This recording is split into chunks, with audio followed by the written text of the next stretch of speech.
ಹಾಗೆಲ್ಲ ಎಲ್ರಿಗೂ ವ್ಯಾಜಕೋಟಿಗೆ ಸ್ವಾಗತ ಸುಸ್ವಾಗತ. ನಿಮ್ಮ ಜೊತೆ ನನ್ನ ಕತೆ ಧಾರಾವಾಹಿ ಏನಾಗಿದೆ ನೋಡೋಣ ಬನ್ನಿ.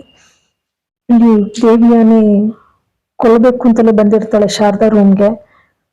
ಇನ್ನೇನು ಮಾತ್ರ ಡಬ್ಬ ಎಲ್ಲ ತಗೊಳ್ಳೋದನ್ನೆಲ್ಲ ಬದಲಾಯಿಸೋಣ, ಇವಳಿಗೆ ಮೆಮೊರಿ ಪವರ್ ಬರ್ಲೇಬಾರ್ದು ಅಂತ ಅನ್ಕೊಂಡು ಇಚ್ಛತಾ ಇರ್ತಾಳೆ. ಅಷ್ಟೇ ಭೂಮಿ ಬಂದ್ಬಿಡ್ತಾಳೆ. ಬಂದವಳೆ, ಏನ್ ದೇವಿಯಾನಿಮ್ಮ, ಏನ್ ಬೇಕಿತ್ತು, ಯಾಕೆ ಬಂದ್ರಿ? ಏನಿಲ್ಲ ಭೂಮಿ, ಲೈಟ್ ಉರಿತಾ ಇತ್ತಲ್ಲ, ಶಾರದಕ್ಕಾಗ ಏನಾದ್ರು ಬೇಕೇನೋ ಅಂತೇಳಿ ಬಂದೆ ಅಷ್ಟೇ ಭೂಮಿ. ಆಯ್ತು, ಗುಡ್ ನೈಟ್, ಮಲಕ್ಕೋ. ಅಷ್ಟ್ರಲ್ಲಿ ಭದ್ರ ಫೋನ್ ಮಾಡಿರ್ತಾನೆ. ಭದ್ರನ ಕುತ್ರಕ್ಕೆ ಹೋಗ್ತಾಳೆ. ಏನ್ ಭದ್ರ ನೀನು ಏನಕ್ಕೂ ರೆಸ್ಪಾಂಡೇ ಮಾಡಲ್ವಲ್ಲ, ಎಷ್ಟು ಸಲ ಫೋನ್ ಮಾಡೋದು ನೀನು, ಎಷ್ಟು ದಿನ ಆಯ್ತು ನಿನಗೆ ಕೆಲಸ ವಹಿಸಿ? ಅದಕ್ಕೆ ಭದ್ರ ಅಂತಾನೆ, ಮೇಡಮ್ ಪೂರ್ತಿ ಆಗಿ ಆ ಕೆಲಸ ಸಕ್ಸಸ್ ಆದ್ಮೇಲೆ ನೀವು ಯಾಕೆಂದ್ರೆ ಫಲಿತಾಂಶ ಕೇಳ್ತೀರಾ, ಅದಕ್ಕೋಸ್ಕರ ನಾನು ಮಾಡ್ಲಿಲ್ಲ ಅಷ್ಟೇ. ಮೇಡಮ್ ಅಶ್ವಿನಿ ನನಗ್ ಬಾಸು ಇದಾರಲ್ಲ. ಸರಿ ಹೇಳು. ಆ ಬಾಸು ಯಾರು? ಆ ಬಾಸು ಅಂದ್ರೆ ರಾಣ ಮಗಳು ಮೇಡಮ್ ಇವಳು. ಹಾ, ರಾಣ ಮಗಳ? ಹೌದಾ? ಹಾಗಾದ್ರೆ ಭದ್ರ ಬಹಳ ಖತರ್ನಾಕ್ ಅವಳೆ. ನಾನು ಏನೋ ಅನ್ಕೊಳ್ತಿದ್ದೆ, ಬರೀ ದುಡ್ನಾಸೆಗೋಸ್ಕರ ಬರಳಲ್ವಲ್ಲ ಇವಳು ಅಂತ. ಓಹೋ, ಇವಳದೆಲ್ಲ ಪತ್ತೆ ಹಾಕಿ ಚೆನ್ನಾಗಿ ಬೆಂಡೆತ್ಬೇಕು. ಒಳ್ಳೇದು ಹೇಳಿದೆ ಬಿಡು. ಸರಿ, ಭದ್ರನಿಗೆ ಇನ್ನೂ ಕೆಲಸ ವಹಿಸ್ಬಿಟ್ಟು ಬರ್ತಾಳೆ ಪಾಪಿ. ಇಂಥವಳು ಮಗಳನ್ನ ಸೊಸೆ ಮಾಡ್ಕೊಳ್ತಾ ಇದಾರಲ್ಲ ಪಾಪ. ಅಯ್ಯೋ ದೇವ, ಹೀಗೂ ಉಂಟಾ ಅಂತ ಅನಿಸ್ತಿದೆ ಪಾಪ. ಅಷ್ಟು ನೋವಾಗ್ತಾ ಇದೆ ಆ ಹುಡುಗನ್ ನೋಡಿದಾಗ. ಈ ಕಡೆ ಅಜಿತ್ ಭೂಮಿ ಬೇರೆ ಬೇರೆ ಆಗ್ತಾ ಇದಾರೆ. ಭೂಮಿ ಮಾತಾಡ್ಸಕ್ಕೆ ಅಂತ ಹೋಗ್ತಾಳೆ. ಅಜಿತ್ ಮಾತಾಡಕ್ ಇಷ್ಟಪಡಲ್ಲ. ಯಾಕೆ ಭೂಮಿ, ಸುಮ್ಮನೆ ಮಾತಾಡ್ ನನ್ ಮನ್ಸು ನೋಯಿಸ್ತೀಯ? ಯಾಕೆಂದ್ರೆ ನನ್ನನ್ನ ಪೂರ್ತಿ ಗಂಡನಾಗಿ ನೀನು ಒಪ್ಕೊಂಡಿದ್ಯಾ ಅನ್ನೋದು ಗೊತ್ತಿಲ್ಲ. ಬರೀ ಸ್ನೇಹಿತ ಅಂತ ಬೇರೆ ಅಂದಿದ್ಯಾ, ನನಗೆ ನೋವಾಗತ್ತೆ. ಬೇಡ. ಸಾಹೇಬ್ರೆ ಏನಾದ್ರು ಅಂದ್ರ? ನೀನೇನಾದ್ರು ಅಂದ? ಇಲ್ವಲ್ಲ. ನೀರ್ ಬೇಕಿತ್ತು, ಒಂದು ಗ್ಲಾಸ್ ಕುಡಿಯಕ್ ಹೋಗ್ತದೆ, ನಾನೇ ಕೊಡ್ತೀನಿ ತಾಳಿ.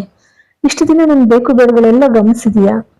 ಇನ್ನೊಂದ್ ವಾರದಲ್ಲಿ ಹೋಗೋಳು, ಮತ್ತೆ ಯಾಕೆ ತೊಂದರೆ ತಗೊಂಡು ನೀನ್ ನನಗಾಗಿ ಇಷ್ಟೆಲ್ಲ ಮಾಡೋದ್ ಬೇಕಿಲ್ಲ ನನಗೆ. ಈ ಕಡೆ ರೂಮ್ ನಲ್ಲಿ ಇವಳು ಅಂಜು, ಏನ್ ಮಾಮ್ ನೀನು ತಣ್ಣಕ್ ಕೂತಿದೀಯಲ್ಲ, ನೀನ್ ಇಲ್ಲಿ ತನಕ ಏನ್ ಮಾಡ್ತಾ ಇದ್ದೆ? ಅವಳು ರಾಣ ಮಗಳು ಅಂತಂದ್ರೆ, ರಾಣ ಮೊದ್ಲೇ ದೊಡ್ಡ ರೌಡಿ. ನಮ್ ತಲೆ ತೆಗೆದು ಬಿಡ್ತಾನ ಅಷ್ಟೇ, ನಾವ್ ಅವನ್ ಮುಂದೆ ಸಣ್ಣ ಹುಳುಗಳಿದ್ದಾಗೆ. ಅದಕ್ ಪಾಪಿ ಹೇಳ್ತಾಳೆ, ಅಲ್ಲ ಬೇಬಿ, ನಾನು ಶ್ರವಣ್ ಕುಟುಂಬ ಇಡೀ ಸಂಸಾರ ಹಾಳು ಮಾಡ್ಬೇಕು ಅಂತ ಹೊರಟಾಗ ಇಂತ ಎಷ್ಟೋ ರಾಣಗಳನ್ನ ಕೊಲೆ ಮಾಡಿದೀನಿ. ಇದ್ಯಾವ ಲೆಕ್ಕ? ನಿಜಕ್ಕೂ ಖಂಡಿತವಾಗಿ ಇಂಥ ಕೊಲೆಗಡ್ಕಿ ಮಗಳು ಪಾಪ, ಅಂತ ಅಮಾಯಕ ನಚಿಕೇತ್ಗೆ. ಯಾಕೆಂದ್ರೆ ನೈಜತೆನೂ ಕೂಡ ಅಷ್ಟೇ ತಾನೇ ಬಯಸೋದು ನಾವು. ಯಾವುದೇ ಧಾರಾವಾಹಿ ಸಿನಿಮಾಗಳನ್ನಾದ್ರೂ ಕೂಡ ಮಾದರಿಯಾಗಿ ಇಟ್ಕೊಂಡೇ ಬದುಕೋದು ಮನುಷ್ಯ. ಹಾಗಾಗಿ ಖಂಡಿತ ಇಂಥ ಕೊಲೆಗಡಿಕೆ ಮಗಳು ಮಾತ್ರ ಸೊಸೆ ಆಗ್ಬಾರ್ದು ಪಾಪ, ಹೆಂಡತಿ ಆಗ್ಬಾರ್ದು ನಚ್ಚಿಗೆ. ವೀಕ್ಷಕರು ಕೂಡ ಅದನ್ನೇ ಬಯಸ್ತಾರೆ ಖಂಡಿತವಾಗ್ಲೂ ಕೂಡ.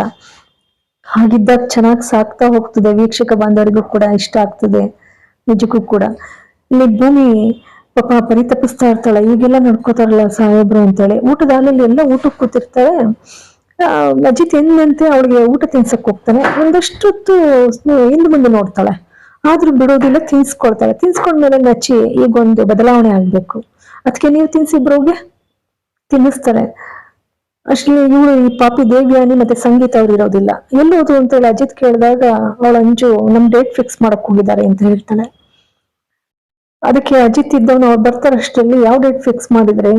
ಏನಿಲ್ಲ, ಶ್ರೀರಾಮನವಮಿ ಇಲ್ಲ ಅದಾದ ಒಂದ್ ವಾರಕ್ಕೆ ಅಂತ ಇದ್ದಾರೆ. ಈ ಪಾಪಿ ದೇವಿಯಾನಿಗೆ ಎಷ್ಟೊತ್ತಿಗೆ ನಾನು ಈ ಮನೆ ಸೇರಿಸಿ ಇಡೀ ಮನೆಯವ್ರನ್ನೆಲ್ಲ ಆಚೆಗೆ ಹಾಕ್ತೀನಿ ಅಂತ ಹೇಳಿ ತುದಿಗಾಲಲ್ಲಿ ನಿಂತಿದ್ದಾಳೆ. ಖಂಡಿತ ಅವಳನ್ನ ಮದ್ವೆ ಮಾಡ್ಕೊಂಡ್ರೆ ತಕ್ಷಣ ಇವರೆಲ್ಲರೂ ಆಚೆಗೆ ಕಳಿಸೋದು ಅಂತಲೇ ಅವಳು, ಇಲ್ಲ ಎಲ್ರನ್ನೂ ಕೊಲೆ ಮಾಡ್ಬೇಕು ಅಂತ ತೀರ್ಮಾನಿಸಿದಾಳೆ. ಇನ್ನೊಂದು ಸಂಚಿಕೆಯಲ್ಲಿ ಅದನ್ನ ನೋಡಿದ್ದೀರೆಲ್ರೂ ಕೂಡ. ಅದಕ್ಕೆ ಅಜಿತ್ ಇದ್ದವನು ಭೂಮಿ ಹೊರಟೋಗ್ತಾಳಲ್ಲ, ಅದಕ್ಕೋಸ್ಕರ ಶ್ರೀರಾಮನವಮಿ ದಿನನೇ ಆಗ್ಲಿ ಅಂತ ಅವ್ನು ಅನ್ನೋದ್ಕಿಂತ ಮೊದ್ಲೇ ದೇವಿಯಾನಿ ಯಾಕೆ ಲೇಟ್ ಮಾಡೋದು, ಅವತ್ತೇ ಮದ್ವೆ ಮಾಡ್ಬೇಡ ಅಂತ. ಅದಕ್ಕೆ ಮನೇಲಿ ಅಶ್ವಿನಿ ಇದ್ದವಳು, ಯಾಕಷ್ಟು ತವಕ ಅರ್ಜೆಂಟ್ ಮಾಡ್ತೀರ ಚಿಕ್ಕಮ್ಮ, ಸ್ವಲ್ಪ ದಿನ ಹೋಗ್ಲಿ ಬಿಡಿ, ಎಲ್ಲ ಸಿದ್ಧತೆ ಮಾಡ್ಕೋಬೇಕಲ್ವಾ, ಹಂಗೇನಿಲ್ಲ ಅಂತ ಹೇಳಿ ಜಾರ್ಕೊಡ್ತಾಳೆ.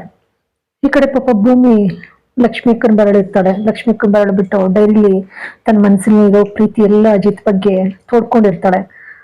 ಅದನ್ನ ತೋರ್ಸಿ ಹೇಳ್ತಾಳೆ, ಇದನ್ನ ತೋರ್ಸಿದ್ರು ಕೂಡ ನನ್ನ ಮೇಲೆ ಬಹಳ ರೇಗಾಡ್ಬಿಟ್ರು ಲಕ್ಷ್ಮಿ ಅಕ್ಕ, ಸಖತ್ತು ಸಿಟ್ಟಾಗ್ಬಿಟ್ರು, ನನ್ನನ್ನು ಕಂಡ್ರೆ ಆಗೋದಿಲ್ಲ, ಹಂಗೆ ಉರಿ ಬೀಳ್ತಾರೆ. ಜೊತೆಗೆ ಮದ್ವೆ ಎಲ್ಲ ಫಿಕ್ಸ್ ಆಗಿದೆ, ಅದನ್ನ ಮುಗಿಸ್ಕೊಂಡು ಹೋಗ್ತೀನಿ ಅಂದ್ರೆ ನಿನ್ಪಾಡಿಗೆ ನೀನು ಹೊರಡು, ಎಲ್ಲ ಸಿದ್ಧತೆ ನಡೆಸ್ಕೊ ಅಂತ ಹೇಳ್ತಾರೆ. ನನ್ಗೆ ಬಿಟ್ಟಿರಕ್ ಆಗ್ತಾ ಇಲ್ಲ ಲಕ್ಷ್ಮಿ ಅಕ್ಕ ಅಜಿತ್ ಸಾಹೇಬ್ರನ್ನ. ಈ ಕಡೆ ಅಜಿತ್ ಸ್ಟೇಷನ್ ಅಲ್ಲಿ ನನಗೆ ಸತ್ಯವಾಗ್ಲೂ ಹೇಳ್ತೀನಿ, ಭೂಮಿನ ಬಿಟ್ಟಿರೋಕ್ ಆಗ್ತಾ ಇಲ್ಲ ಸತ್ಯಣ್ಣ. ಅವಳನ್ನ ಹೆಂಗೆ ನಾನು ಕಳ್ಸೋದು ನನ್ಗೆ ಅರ್ಥ ಆಗ್ತಾ ಇಲ್ಲ. ಏನ್ ಮಾಡೋಣ ಸತ್ಯಣ್ಣ? ಅದಕ್ಕೆ ಸತ್ಯಣ್ಣ ಹೇಳ್ತಾರೆ, ನೀನ್ ಒಂಥರ ಕಣೋ ಪೆದ್ದ ನೀನು, ಎಷ್ಟ್ ಹೇಳಿದ್ರು ಕೇಳಲ್ವಲ್ಲೋ ನೀನು. ಅದನ್ನು ಹೇಳ್ತಾ ಇದ್ದೀನಿ, ನಾನು ಹೇಳ್ತೀನಿ ಬಿಡೋ, ಅಜಿತನಿಗೆ ನಿನ್ ಬಿಟ್ಟಿರಕ್ ಆಗ್ತಾ ಇಲ್ಲಮ್ಮ, ನಿನ್ ಮೇಲೆ ಅಗಾಧವಾದ ಪ್ರೀತಿ ಇದೆ ಅಂತ ಹೇಳ್ತೀನಿ ಅಂದ್ರೆ ಅದಕ್ಕೂ ಬೇಡ ಅಂತೀಯ. ಇನ್ ಏನ್ ಮಾಡೋಣ ನಾನು? ನೋಡು, ನಾನು ನಿನ್ ಮಾತು ಕೇಳೋದಿಲ್ಲ ಅಜಿತ. ನಾನು ಹೇಳ್ಬಿಡ್ತೀನಿ ಭೂಮಿಗೆ, ನೋಡು ಭೂಮಿ, ಬೆಟ್ಟದಷ್ಟು ಸಾವಿರದಷ್ಟು ಪ್ರೀತಿ ಇದೆ ಅಜಿತನಿಗೆ, ನಿನ್ನ ಬಿಟ್ಟು ಬದುಕುವಂತ ಶಕ್ತಿ ಅವನಿಗಿಲ್ಲ. ಇಬ್ರು ಅಚ್ಚುಕಟ್ಟಾಗಿ ಸಂಸಾರ ಮಾಡ್ಕೊಂಡು ಹೋಗ್ರಮ್ಮ ಅಂತ ನಾನು ಹೇಳ್ಬಿಡ್ತೀನಿ.